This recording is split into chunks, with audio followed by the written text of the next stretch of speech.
नमस्कार। अच्छा, कभी सोचा है कि पंजाब के एक शहर लुधियाना से कोई कंपनी पूरी दुनिया में एआई का डंका बजा सकती है?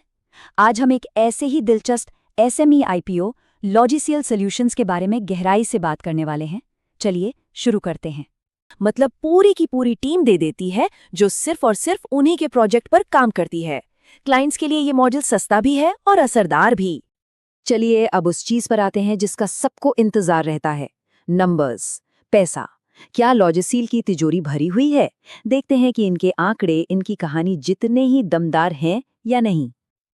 जरा इन नंबर्स को देखिए। मतलब वाकई पिछले 3 सालों में कंपनी का मुनाफा 1 करोड़ 34 लाख से सीधा 5 करोड़ 47 लाख पहुंच गया। ये 300% से भी ज्यादा की ग्रोथ है। ये सिर्फ ग्रोथ नहीं है, ये तो रॉकेट की रफ्तार वाली ग्रोथ है। और ये नंबर 32.80% का रिटर्न ऑन इक्विटी, बाप रे, सीधे सीधे बोले तो शेयर होल्डर्स के लगाए हर 100 रुपए पर कंपनी लगभग 33 रुपए का मुनाफा बना रही है। ये बताता है कि बिजनेस कितना एफिशिएंट और प्रॉफिटेबल है। और सबसे अच्छी बात, कंपनी पर 1 रुपए का भी कर्जा नहीं है। एकदम कर्ज मुक्त, 0 डेब्ट टू इक्विटी रेशियो। मतलब कोई टेंशन नहीं, कोई बैंक का दबाव नहीं। आज के मार्केट में ये एक बहुत बहुत बड़ी ताकत है। तो कुल मिलाकर देखें तो फाइनेंशियल पिक्चर तो जबरदस्त है। मुनाफा आसमान छू रहा है, रिटर्न शानदार हैं और कर्ज का नामो निशान नहीं। साफ संकेत हैं कि कंपनी बिल्कुल सही ट्रैक पर है। ठीक है, कंपनी तो समझ ली, फाइनेंशियल भी देख लिए। अब आते हैं मुद्दे की बात पर। अगर किसी को इसमें पैसा लगाना हो तो इस आईपीओ की क्या डिटेल्स हैं? चलिए इसको भी डिकोड करते हैं। तो ये रही सारी जरूरी जानकारी। आईपीओ खुल रहा है 28 नवंबर को और बंद होगा 2 दिसंबर को। प्राइस बैंड है 183 से 193 रुपए। एक लॉट में 600 शेयर हैं, मतलब कम से कम करीब 2,31,000 रुपए का इन्वेस्टमेंट लगेगा। और हाँ, ये बीएसई एसएमई प्लेटफॉर्म पर लिस्ट होगा, तो अपने ब्रोकर से एक बार जरूर पूछ लीजिएगा कि वहाँ ट्रेडिंग होती है या नहीं। तो कंपनी इस पैसे का करेगी क्या? सिंपल है, अपनी ग्रोथ की गाड़ी में और पेट्रोल डालेगी। सबसे बड़ा हिस्सा जाएगा टैलेंट हायर करने और नए प्रोडक्ट्स बनाने में, जो कि किसी भी टेक कंपनी की जान होती है। साथ ही अपना आईटी इंफ्रास्ट्रक्चर मजबूत करेंगे और मार्केटिंग पर भी खर्च करेंगे। मतलब सारे कदम भविष्य की ग्रोथ को ध्यान में रखकर उठाए जा रहे हैं। और ये एक बहुत ही अच्छा साइन है। आईपीओ के बाद भी कंपनी के मालिक यानी प्रमोटर्स के पास 59% हिस्सेदारी रहेगी। इसका मतलब है कि वो सिर्फ पैसा उठाकर निकल नहीं रहे, उनका भरोसा अपनी कंपनी में बना हुआ है। और जब मालिक का भरोसा हो तो निवेशकों का भरोसा भी बढ़ता है। अब तक तो सब अच्छा अच्छा लग रहा है ना? लेकिन रुकिए, हर कहानी के 2 पहलू होते हैं।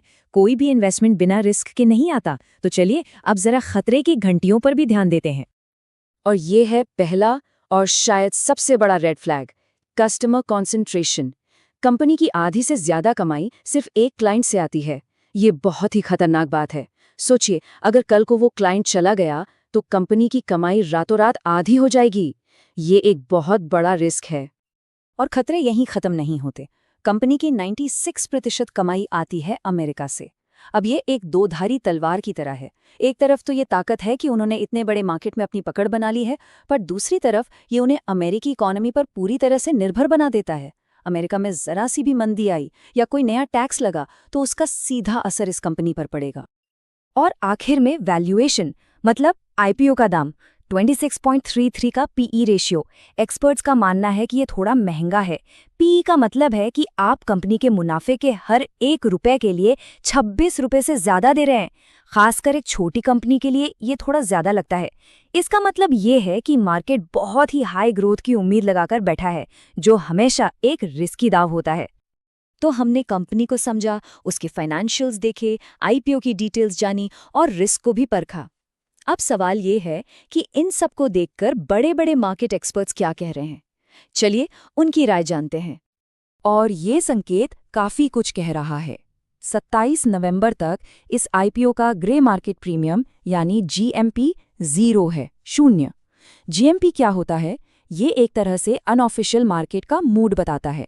और 0 जीएमपी का मतलब है कि मार्केट में इस आईपीओ को लेकर कोई गर्मी नहीं है, कोई उत्साह नहीं है।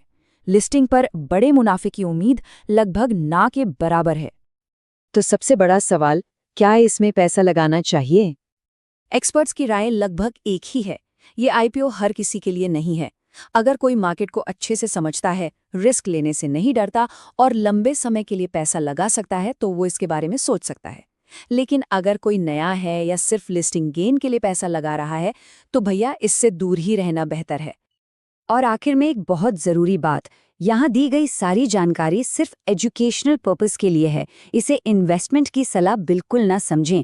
आईपीओ में पैसा लगाना बहुत रिस्की हो सकता है, इसलिए कोई भी फैसला लेने से पहले अपनी रिसर्च खुद करें और किसी सर्टिफाइड फाइनेंशियल एडवाइजर से सलाह ज़रूर लें। सोच समझकर निवेश करें और सुरक्षित रहें।